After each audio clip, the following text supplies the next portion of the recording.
holding out for the most part now. We're at 94.02. Let's also connect then with Rashesh Shah, CEO and Chairman of the Edelweiss Group. Rashesh, good to have you on board. Yesterday, it was that 20 lakh crore stimulus package announced by the Prime Minister, the biggest ever that we've seen, and a much needed boost to the lift, given that we've seen on the back of the crisis.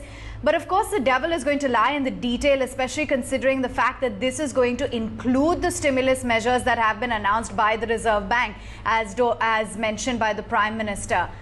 What is it that you're expecting from the Finance Minister, and what's your reaction to the big economic stimulus?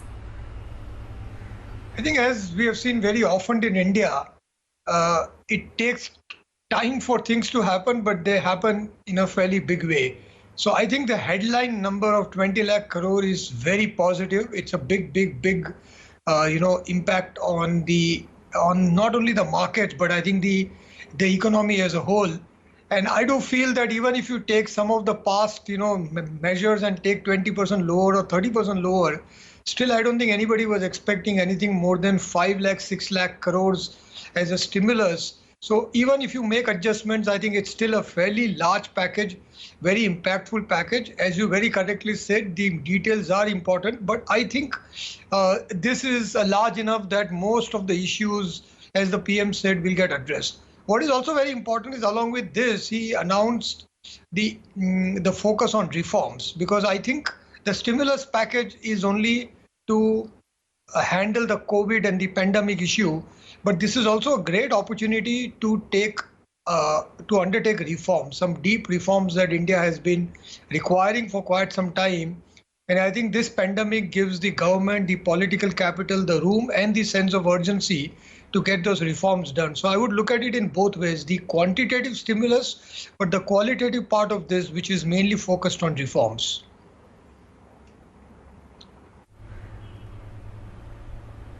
Right. And Rashesh, given our tight fiscal position, what is your sense that, or the route that the government might take? Do you think that it would be imperative to perhaps see some sort of a hike in taxes in some of the segments, or, RBI's intervention to monetize the deficit? I think it will be a combination. I don't think there is only one single idea or only a single bullet the government can use. I think they will keep an eye on the cap on the fiscal deficit. A lot of the economists believe that the central government fiscal deficit can go up to maybe 8 to 9%. But anything, breaching 10% and all will be a big. So government will try to be careful not to breach that. I think they will also look at asset sales, like real estate owned by a lot of government companies.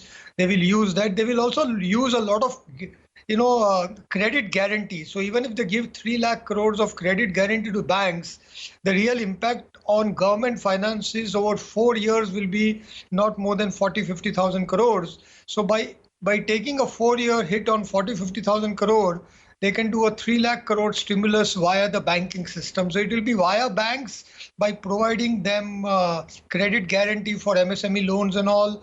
It will be through RBI, monetizing part of that, through asset sales and through a lot of other means. So government will be creative in that. But yes, I think they will keep some cap on how much can the total fiscal deficit be. Sure.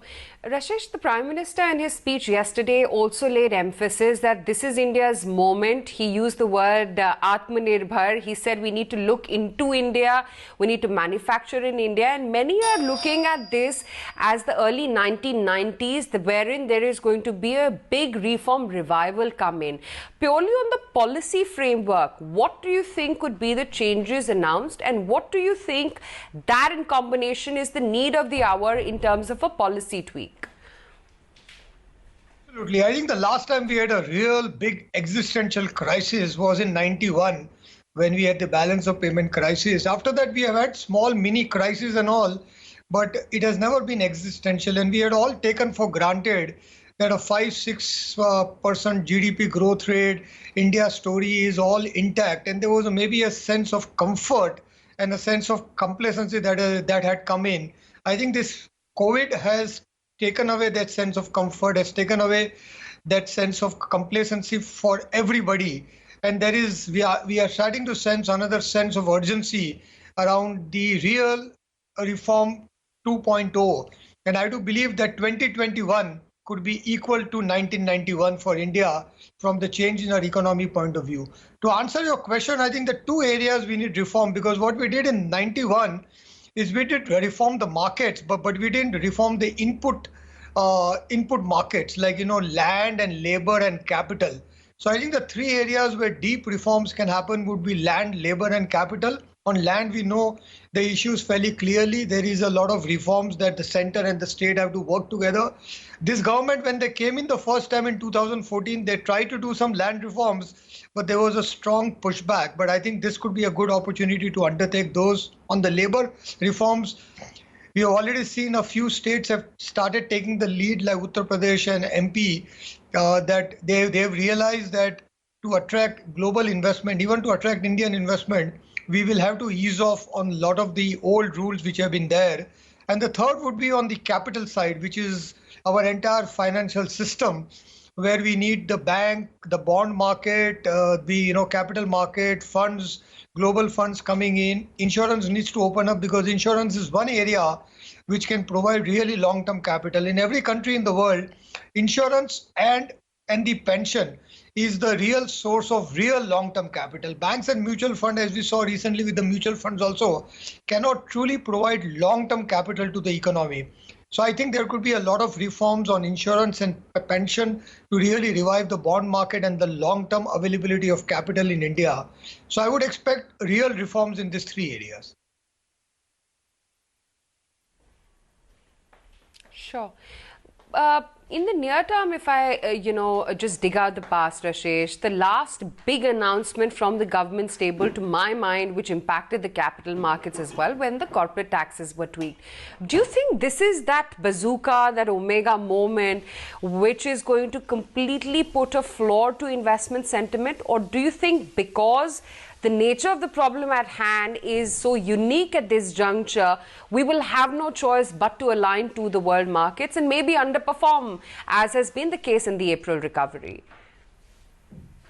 Maybe, maybe not. I mean, the markets will be driven by a lot of factors, but I think what you're saying is right. My feeling is, I think whatever government and RBI does, in the short term, the next 3 months, what they need to address is the issue of liquidity and cash flow. We have this very paradoxical situation where there is a lot of liquidity with banks, but it is not flowing into the economy. So how do we convert liquidity into credit flow? And as I said, via, providing credit guarantee to banks so that banks can take risk. And also, in India, we have seen it's not only the risk to banks, but the risk to the bankers also has to be mitigated. So I think allowing bankers to make genuinely honest decisions, even if they go wrong, creating that environment will be very important. So I think the next 3 months, I would say the most important thing will be liquidity and credit flow in the economy. After that will be reviving the consumption. And for that, I think the three areas, I think FMCG, housing and auto will be an important part. So then we have to focus on consumption. And only after that do we have to focus on investments, because investments will follow consumption. India's story is a consumption story, and consumption has stagnated. So we need to get that started. So I would say the priority for the government in using whatever stimulus they have is first get the credit going and the cash flow going, and make sure there is cash in the hands of people. Then make sure they spend it. So create incentive for real estate, for auto, so that people can spend, including cut down GST on FMCG goods so that, FMCG consumption can pick up. And after that, create an environment for investment, because investments will then happen.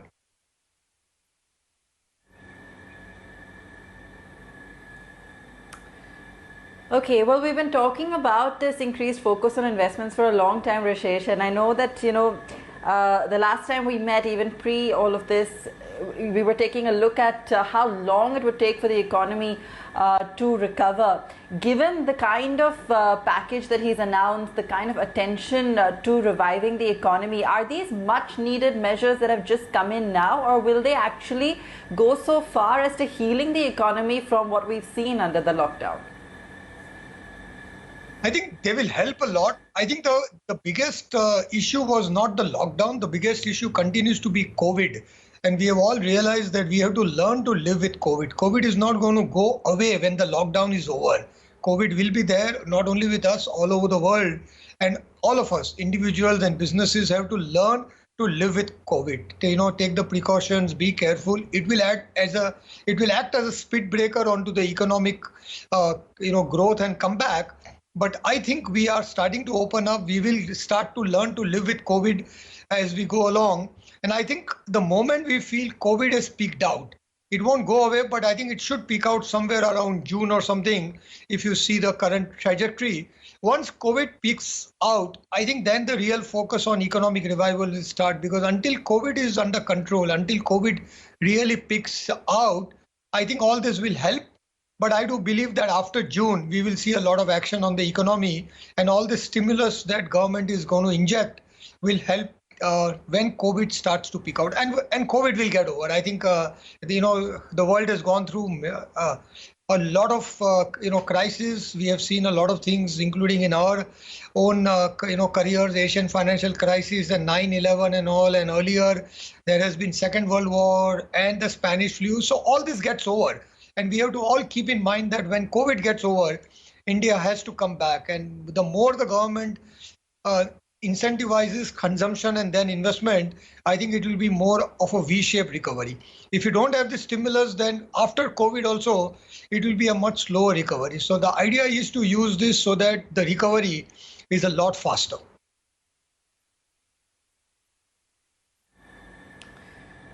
All right, we'll leave it there, Rashesh. Thank you so much for joining us today and for taking us through your perspective on what was announced last night. Still awaiting